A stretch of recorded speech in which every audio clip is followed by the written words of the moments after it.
Hey, Solopreneurs, Gabe here. Today we have Daniel Olexa of Transcendent Living on the podcast, and he is going to share insights and great information on how to slow down to change the world. So I hope you enjoy this conversation. Daniel, thank you for being on the podcast.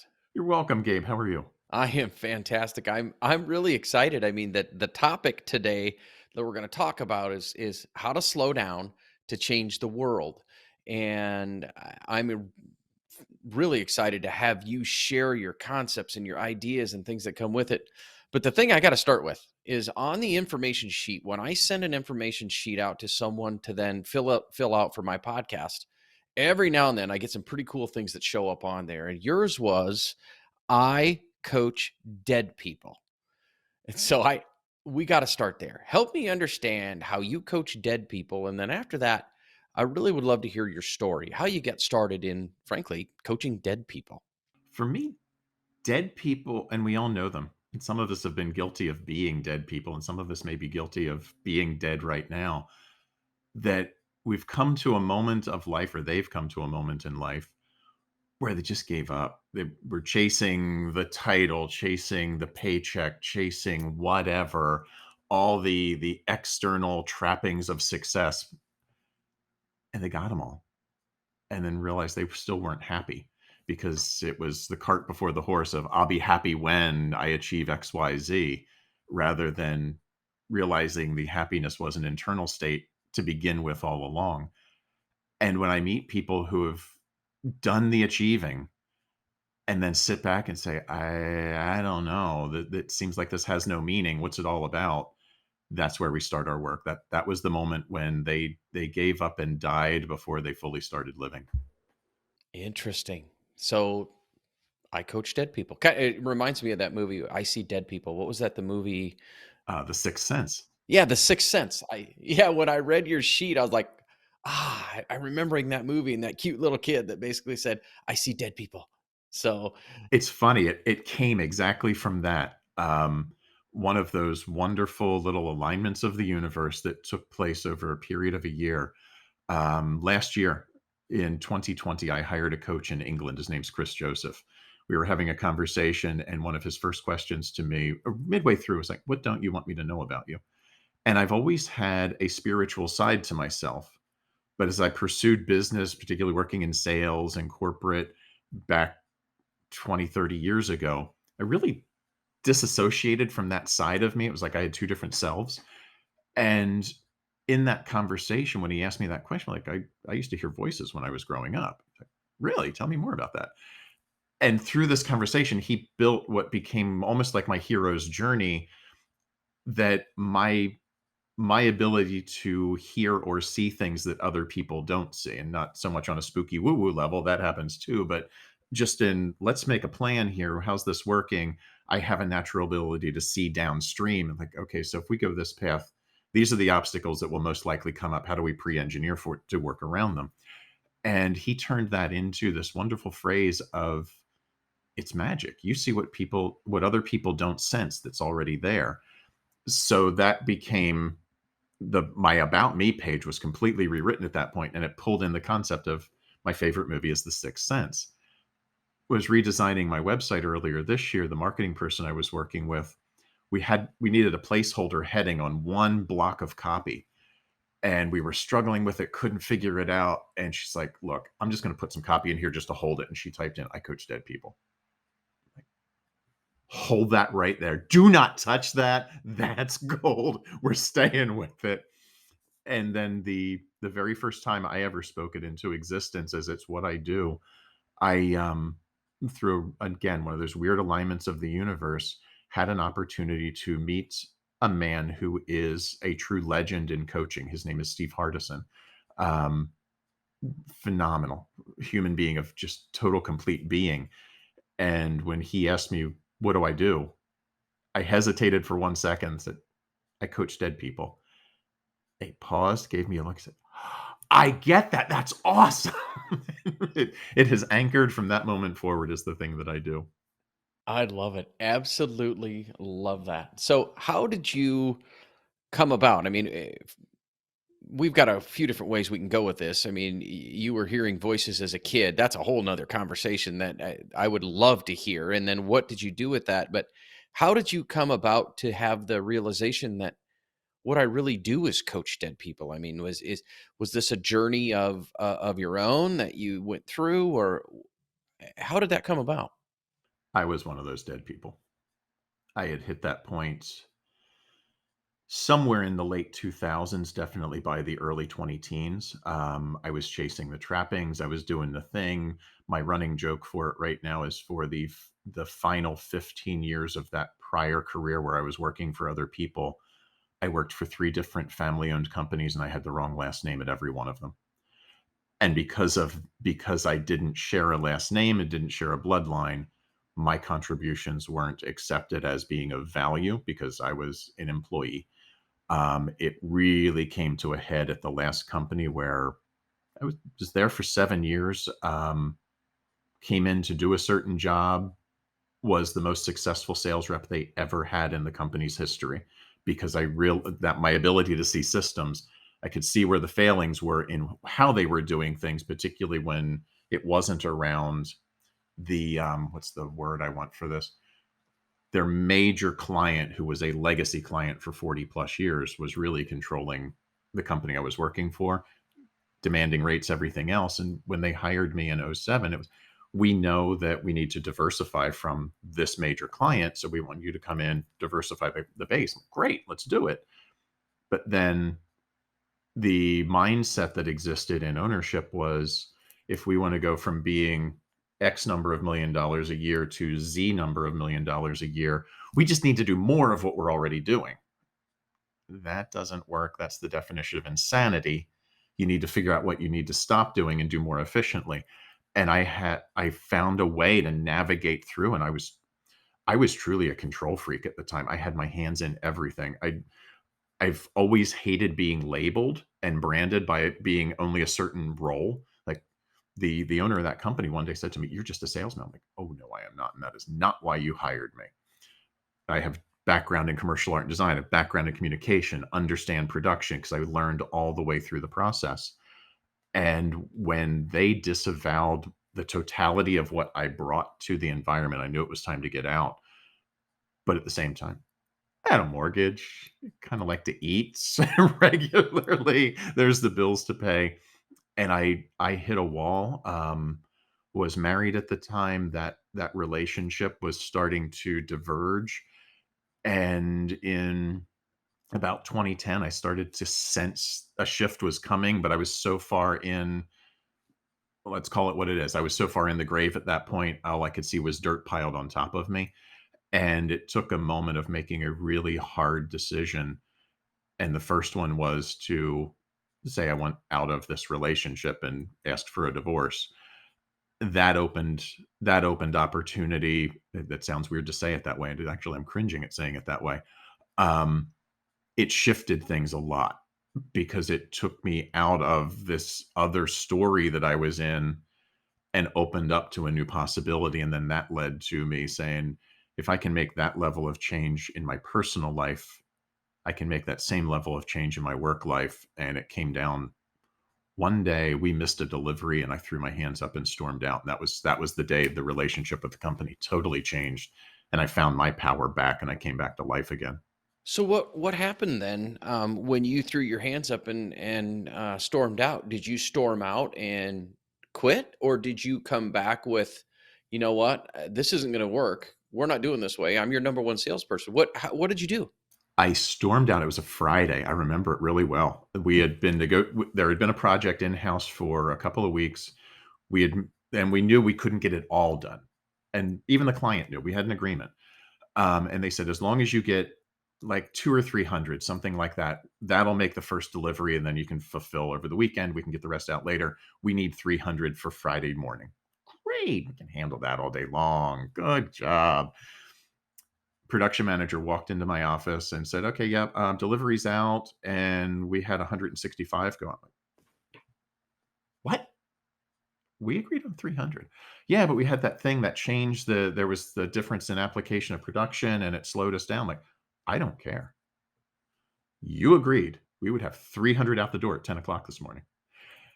And at that point, my hand my hand started shaking, and all this pent-up rage and frustration started building. I remember I went blank. I pulled my desk drawer open, I started pulling out my magnifier, all my personal design gear, everything that was mine that I brought into the office, and going back to hearing voices as a kid, I heard this little voice in my ear say, "That's not enough." I'm like, get my artwork off the walls, get my books off the bookshelf. And I just started grabbing boxes and piling things in this frantic run. And I remember the production manager just slowly sliding out the office, carried things out, put them in the car, drove off. Ownership wasn't there that day. And went home. I had one conversation with them, and they said, "Why don't you just take the weekend off?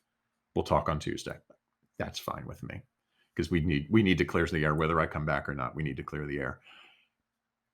And when I woke up that Saturday morning, it was the freest experience I've ever had because I was no longer tethered, and I knew I was in control at that moment, and I enjoyed a weekend with no pressure.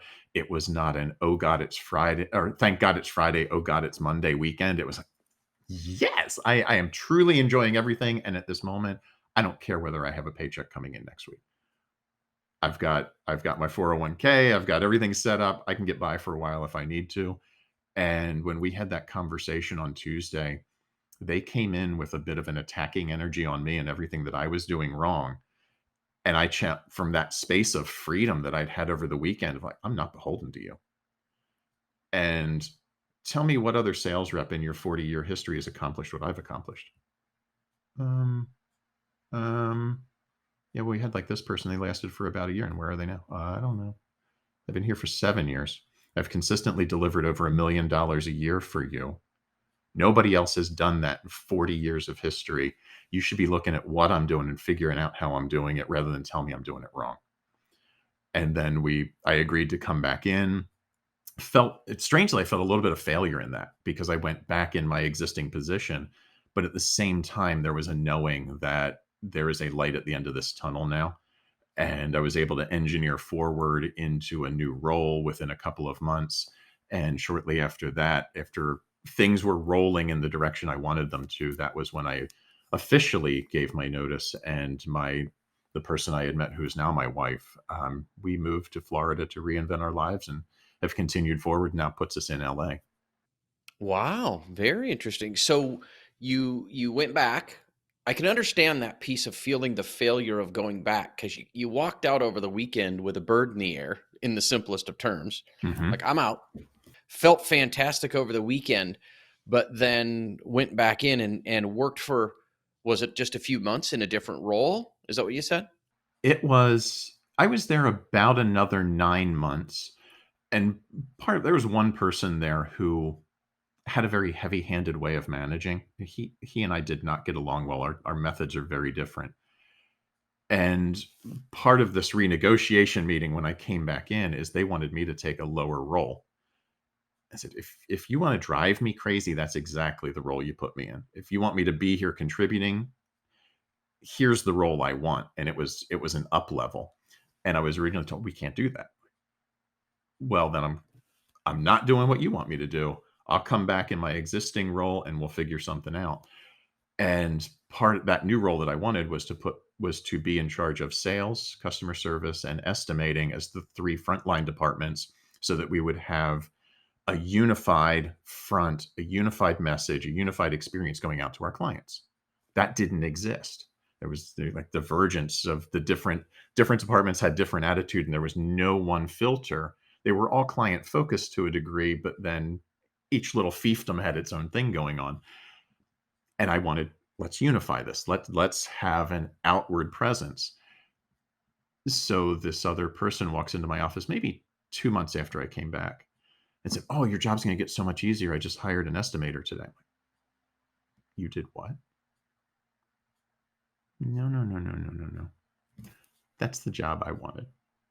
How did you get the responsibility of doing that? Because that's not even in your wheelhouse at the moment. And that was my second breaking point where I said, I certainly have they hope they have something to do because I don't plan to be here after the first of the year. And I did it with full intention of knowing where they would run with that information. So it was manipulative. I'll own it now, so 8 years later. Um, a day later, one of the customer service reps who I knew really well knocked on my door and said, "Haven't you learned anything? You've been here 7 years." Like, "What are you talking about?" "Well, you told that person that thing and they ran right to ownership." Like, "What do you think I wanted them to do?" "Oh, okay, I get that."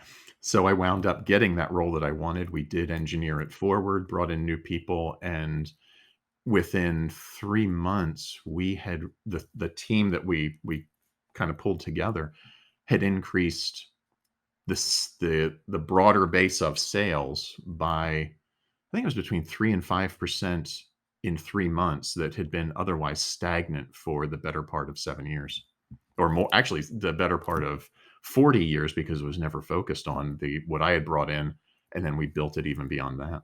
Wow, very interesting. That's some great lessons that you can then, share forward with your clients. So I have to ask, so you go to Florida to reinvent yourself. And did you then decide that that was your chance to go off and be self-employed at that time, or was there a pit stop? Because generally, what happens for most of us solopreneurs, most of us entrepreneurs, is there's a breaking point, and the breaking point then causes us to then make that change. We go off, we start our own company, and usually it's not a great breaking point. Usually it's I'm pissed off, I'm ready to move on. Here's the bird, I'm out. Mhm. Uh, and yours was there. So I guess my question is, what did you transition to? Initially to hypnotherapy, and even that, like, these little pebbles along the way that I wasn't fully conscious of, I had some awareness. As I was going through all the what I call the existential crisis phase prior to walking away, I was reading 2 books at the time. One was Blue Zones, about the 4 or 5 areas in the world where people live to be over 100 and they're really, really healthy at that age. And the other was a book called Black Hole Focus by a guy named Isaiah Hankel. Was reading it, and both books reference the concept of ikigai, which is a concept out of Okinawa, which is one of the blue zones, that roughly translates to the thing that gets you out of bed in the morning and living with purpose. That the Okinawans don't have a word for retirement in their language, but they do have this word about living with purpose. And I started asking myself, I was still at the company at that point. I started asking myself, why am I going in there? Like, here's this concept that's been presented twice in 2 different books. Why am I going in? And of course, like I said before, the normal answers are because you have a mortgage, you moron, and you like to eat. It's really a nice thing to do. And like, that's not it. I know that's not it. And every morning for about 2 weeks, I'd ask myself this question. I'd wake up in the morning, I don't want to go in there. Why is it? Why is it there? Because I could go to another company, I could sell for another company, but it was this one. There's something there for me. And one afternoon, a client, strangely enough, the same client that was the one that caused me to have the blow up over the project, they called and said, "We've got a hot project that just dropped in our laps. We know that we kind of know where we want to go. We don't know how to get there. We know you will. Are you free at 2?" "Yeah, I'll be there." As I hung up the phone, the cartoon light bulb was going off over my head that I love problem solving. I really love the negotiation of figuring out the most informed solution. I try to do my best not to use the word best solution because we don't know. The most informed solution. And I felt that in my core. Like, it was my gut said, yes, that is it. That's your purpose. So I sat back and started asking myself, now that I know that, now that I know that's what excites me and drives me, where do I take it? And then what happened is I was working with a hypnotherapist in Kansas City at the time to kind of get my mojo back because I'd been under such stress. I'd been putting myself under it. Um, that started to open me up to possibility instead of seeing obstacles. When my then girlfriend, now wife, when we were transitioning down, I mentioned to her, I'm kind of thinking about exploring something new because even if I wasn't burned out in my old industry, what I did not exist where we were moving in Southwest Florida into Naples. And she's like, check it out, see what you can do. When I looked at it online, at the time there was one school in Florida teaching a state certified program, and they had campuses in all of the major cities and in Naples, which is a town of about 25,000 people in the summer. I'm like, I'm listening. I hear what you're saying to me. Okay, this is where I'm supposed to go shut up and take my money. By the way, I love Naples. What a beautiful area. Beautiful town. So then you were did you become a hypnotherapist for a while? Were you doing that? I mean, was that your own business, your own practice? How did that go? I started training January of 4 15, opened my business as soon as I received certification in June of 16, and learned a lot of lessons about owning a business in that. Was in operation for about 3 months when I found out that we were moving to Los Angeles.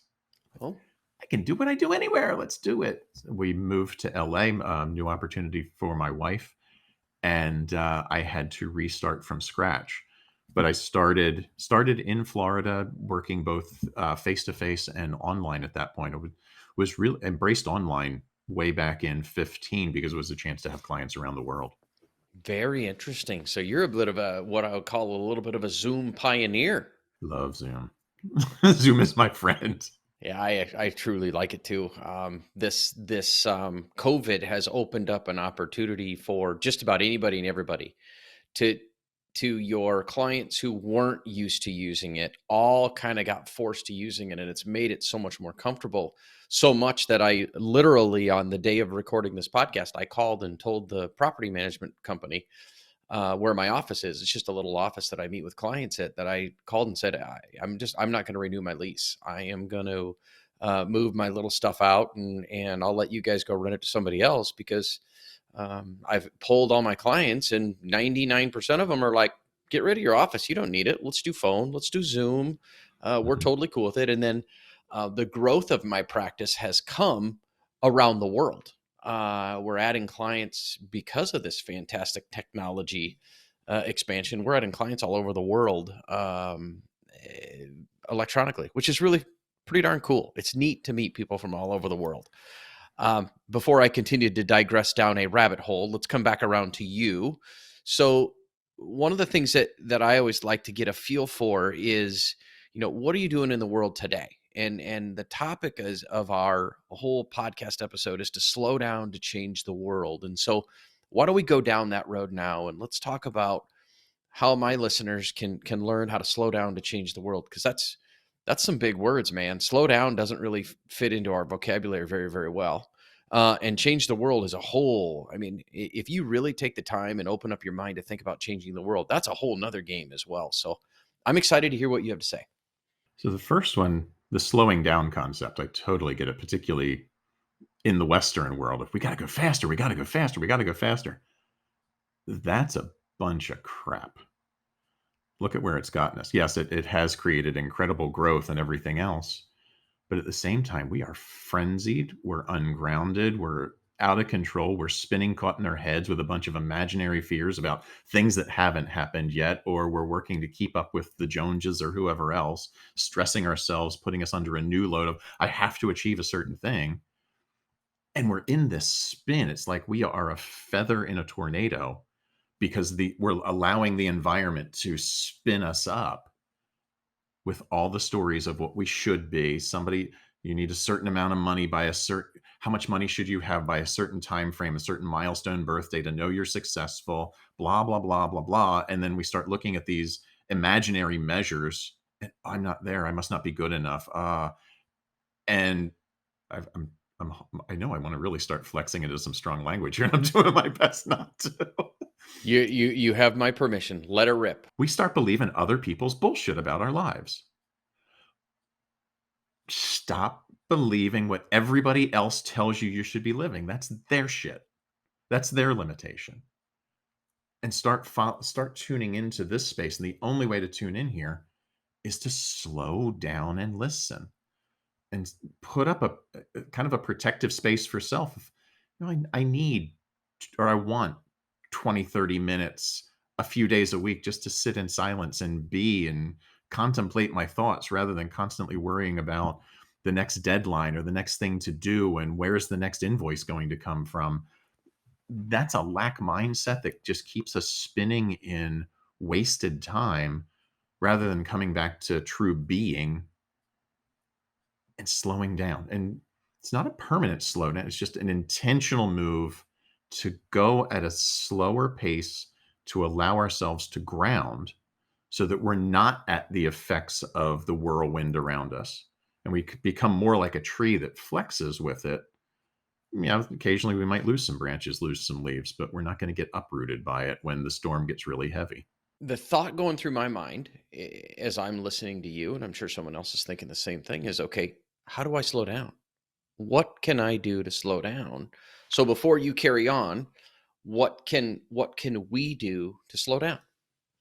Take personal time for yourself more than anything else. Just freaking stop. Stop filling your calendar with other things for other people and start putting dates in your calendar, dates as an event, not a date as a number on a day. Put dates in with yourself that you honor for yourself as though you were meeting with someone else, whether it's going to the gym, whether it's reading a book, whether it's listening to a podcast. I know an excellent one hosted by this guy named Gabe, or whether it's just, I'm going to go take a walk somewhere, but putting those in as valuable time to self rather than I'm doing for everybody else. You have to recharge. And each of us will have a different way in which we recharge. I mean, we all carry these wonderful pocket computers around that I don't call them cell phones because they barely make calls, but they're great at surfing the web. You would make damn sure that thing is running at high battery capacity anytime possible. As soon as you see that little red bar on the battery, it's getting plugged in so that you can stay in communication with the world. You need to do the same thing for yourself and not allow your personal battery to drop into that 10% or 5% zone. What's the plug-in that brings you back and brings you joy and fulfillment? Very interesting. You're making me think of a book that I am currently listening to. There's a book by the name of, it's called Thursdays Are the New Friday. It's written by a gentleman by the name of Joe Sarnock.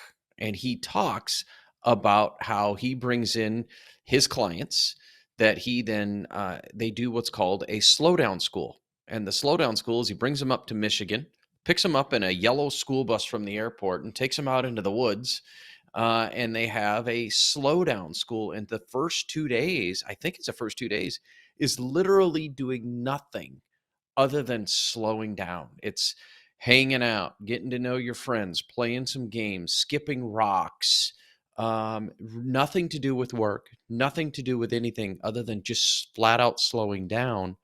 And then what he talks about is then sprinting. When you figure out what you really want to do, you sprint for a bit and then you slow back down.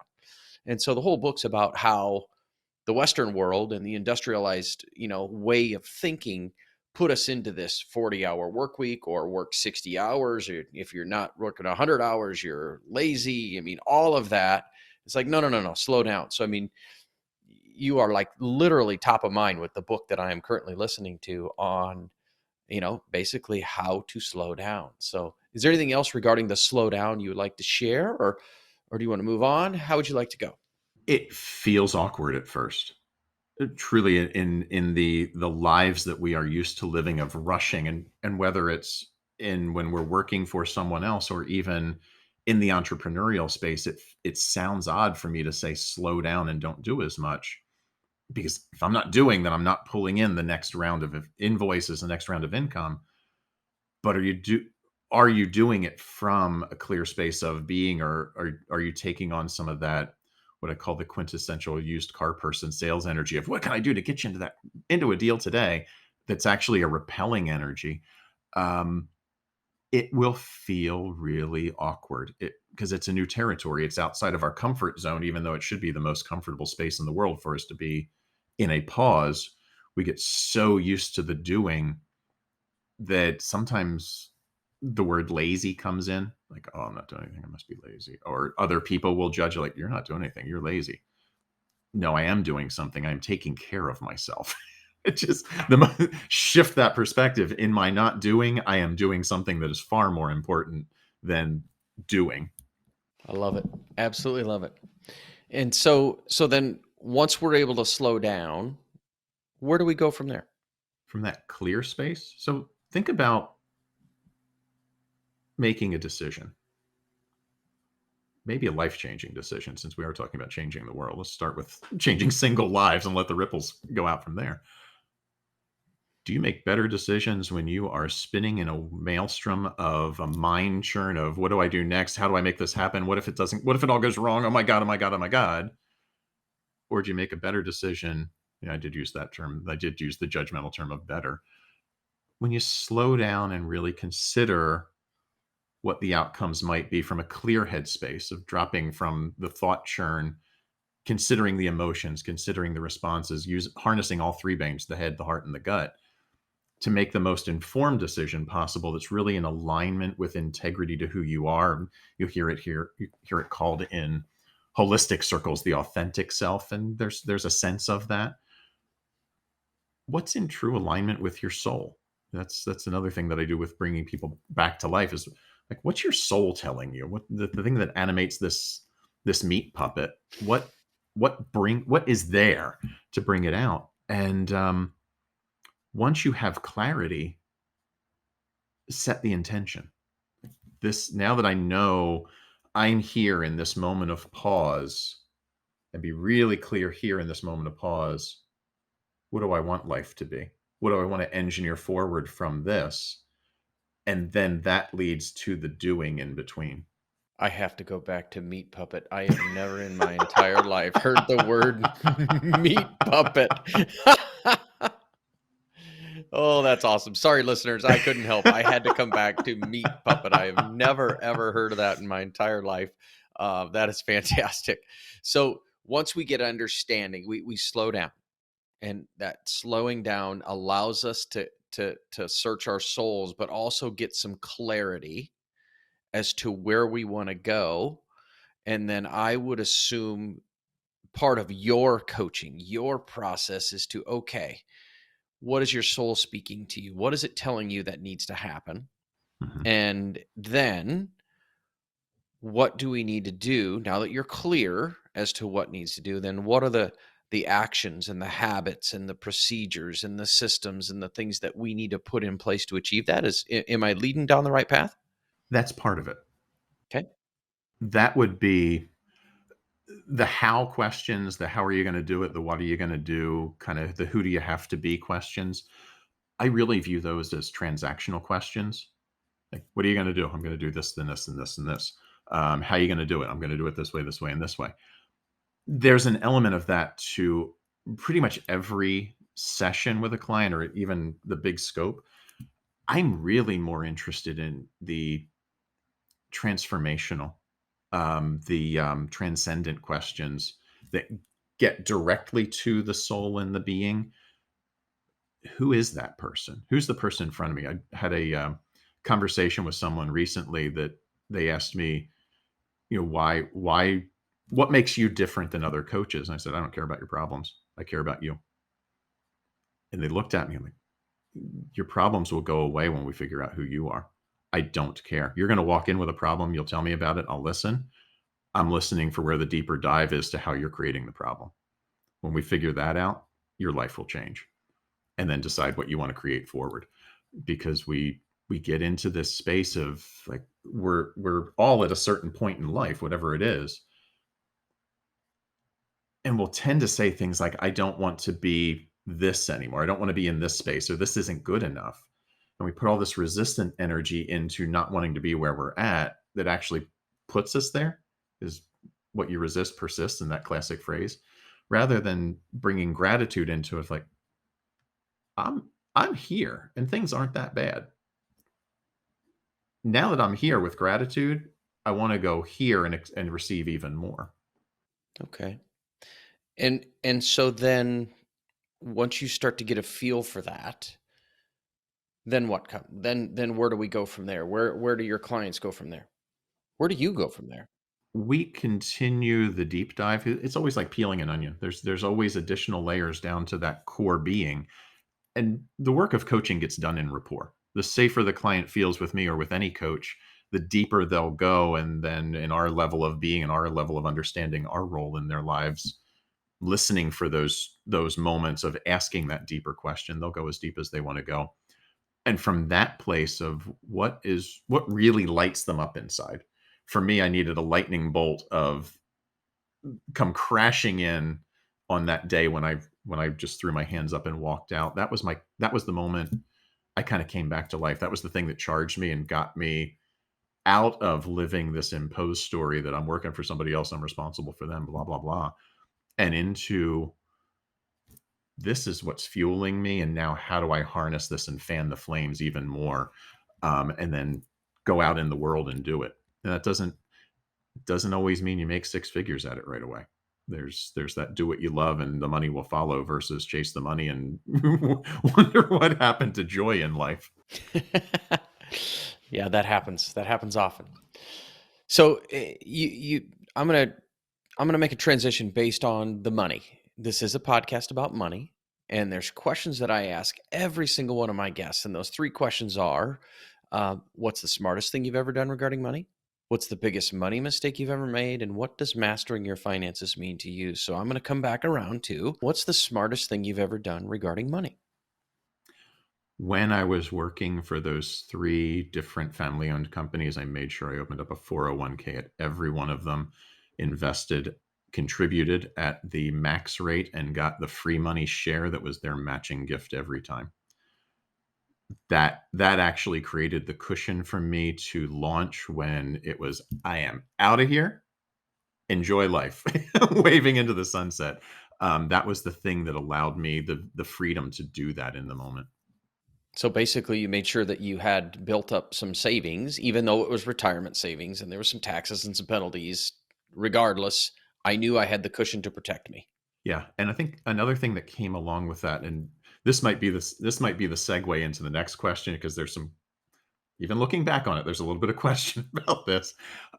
There was a moment of struggle through that period between then and now, and that money was that I pulled some of it out. There was still an egg sitting there, and I was at a moment where the income coming to me because I was doing the other thing as I was building this out, that other job wasn't paying the bills quite enough, and there were I was doing consistent withdrawals out of that 401k. Um, I was talking to one of my coaches at the moment and said, I don't want to pull this money out. There's this resistance around the idea of the money is there, but it's really for 20 years from now versus needing it now. And I remember he said to me, "You've been saving that money for a raining day. You better look outside the window because it is freaking pouring right now. So figure it out." Point taken. Yes, I will pull it out.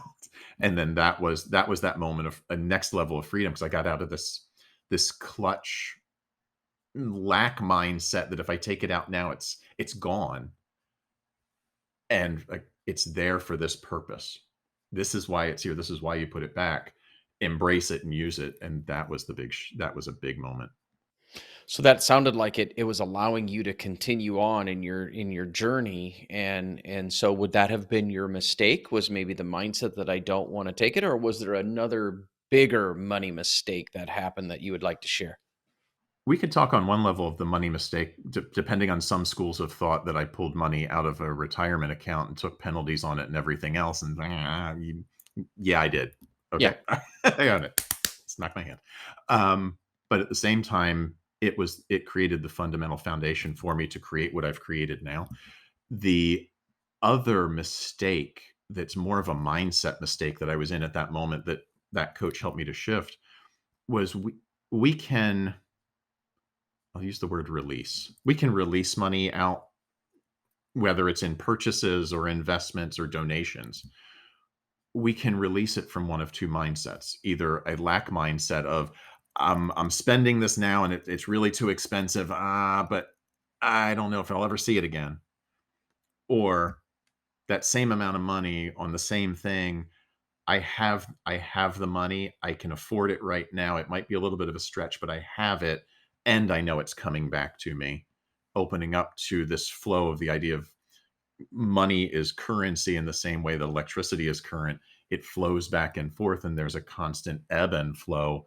And rather than being stuck in this thing of being fearful of it never coming back or not coming back fast enough, open to the flow that when I when I donate, when I tithe, whatever, that it will come back to me just as the natural flow of energy. Yeah, money mindset is one of those things that we could have a whole episode on. Is, Hmm. money mindset is one of those things. You either come from a lack of abundance or a lack of scarcity, or some people are in the middle, and everybody's different with, their stories that have come for their whole lifetime when it comes to money. A lot of times we learn our money stories from our parents. Oh yeah. Yeah, oh yeah. I mean, and every other limiting belief that a lot of people have when they're, anything above 13 years old, I would assume, is all coming from their parents. And no fault to our parents. I apologize. No fault to our parents, but that frankly, I have three daughters. My three daughters didn't come out of the womb with an owner's manual. I mean, we're all doing the best we can. So I grew up with two parents who grew up during the Depression. Their formative years were during the greatest lack that this country and probably the world has ever experienced in most cases. And even as I was born in the mid 60s, growing up my formative years in the late 60s, early 70s, this idea that the lens through which they experience the world, there's never enough money to go around. Every time you get a dollar, somebody's there to take it away. And that was that was all they saw in money, that there was never enough and it was constant struggle. And that was indoctrinated into me for years, decades, until it was when I was going through my hypnotherapy training that I suddenly came to an awareness that, wait a minute, that's not my story. I grew up in the 70s. The US, if you look at history, we had an amazing decade in the 50s. It was called the American Decade, creating this new and all this abundance, all this stuff. Yet there were people who missed that entire thing because they were in a mindset and a lens of struggle. That in the 70s, when things began to boom, yeah, there was inflation in the middle, still a lot of growth in the 70s, the 80s, the 90s, the thousands, completely missing it and wondering, like, I'm falling behind. Why am I falling behind? Because you're looking to fall behind. yeah, yeah, that money mindset can really get the best of you. So the last question I ask every one of my guests regarding money is, what does mastering your finances mean to you? Being comfortable with my choices at any time and knowing that if I make a mistake, it's a learning opportunity, not a universe-ending error that I'll never see again. Like, I made that investment, it didn't turn out the way I thought it would. Okay, what would I do differently the next time? Let's get into the transactional coaching stuff. But knowing that I can on I can only make the best informed decision that I can make at any point in time, and after I make it, new information may come to light that said that wasn't the smartest thing to do, but I didn't know that piece of information at that moment when I made the decision. So I can't go back and beat myself up. All I can do is continue to navigate forward. And I think that's the real idea for me of money mastery, is that it's not about necessarily the number. It's about my feelings about it and what I want to do about it. If I want those numbers to be bigger, and do the work. Very good. I like that. More of a mindset of learning and then accepting. And then how do I then learn from that and change for moving forward? And frankly, that's what mastery is. Yeah, and I think it even goes back to what I mentioned earlier, the idea of the three brains, the head where we'll do the processing, do the thinking, the heart, the emotional brain, and the gut, which is the reactive responsive brain of do it now. Particularly for looking at investments, like, oh, that one's dropping down. I got to get it now. Check in with, like, does it look like it might drop further and we can get it even cheaper? And what's the feeling around it? And rather than acting from impulse or overthinking of, like, oh, it's dropping, it's going to drop further, it's going to drop further, and then it starts going up because we didn't strike when it was hot. But finding a balance of all three to strike at the most informed moment, or what feels like the best moment for us. Very good. Very good. So, how do my listeners find you? If someone wants to reach out to you, what's the best way for them to find you? Easiest way to find me is my website, which is danielolexa.com, Olexa. Fantastic. And is there anything else you'd like to share? Yeah, I have a free giveaway on the site, which is my ebook, The Three Keys to Transcendent Living, that walk you through that initial phase. If you feel like you've been living a dead life, Here's how to stop and get out of it. Take that step, and then we can talk further once you've moved from the space of being in the maelstrom, coming to center to choose what really matters to you. That's fantastic. And I truly appreciate you being on Solopreneur Money. The whole idea of slowing down to change the world is it's amazing. As we continue to go through life and as we get older and more mature, we realize that we're going a million miles an hour and it's hard to slow down. So I appreciate you reminding us that we need to, and that it also allows us to then make those changes that can, like you said, start with one person and change the world from there. So thank you for being on Solopreneur Money. I appreciate it. Thank you, Gabe. I enjoyed being here. Well, Solopreneurs, I hope you enjoyed that conversation with Daniel Olexa of Transcendent Living. You can find his bio, his contact information, and access to that free ebook. All the links will be in the show notes, so you can check that out. My 3 takeaways from that conversation on slowing down to change the world. Step number 1 is slow down. And man, is it hard to do, but slow down, schedule some time with yourself to just sit, whether it is sitting or whether it is walking, playing golf, working out, whatever, doing yoga, doing meditation. You need to take some time to let your body slow down so that your brain can catch up and then your soul can catch up. And so that brings me to the second, excuse me, editor. I just started to cough.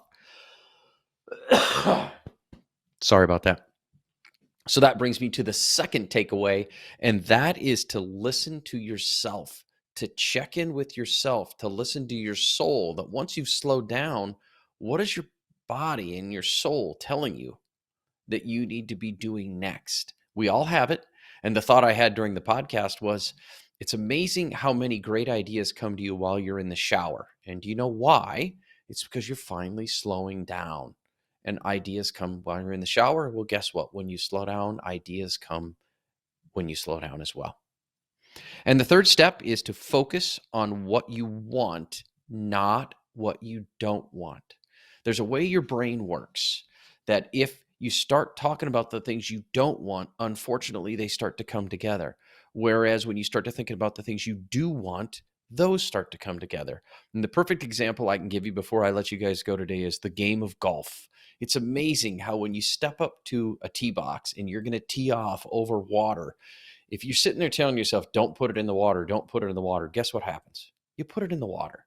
So you need to start thinking about, okay, I'm going to put it on the green. I'm going to put it on the green, or at least I'm going to go in the sand trap next to the green so that I'm not in the water. So I hope you enjoyed this conversation. The 3 takeaways are slow down, listen to yourself, check in with yourself. And number 3 is focus on what you want, not what you don't want.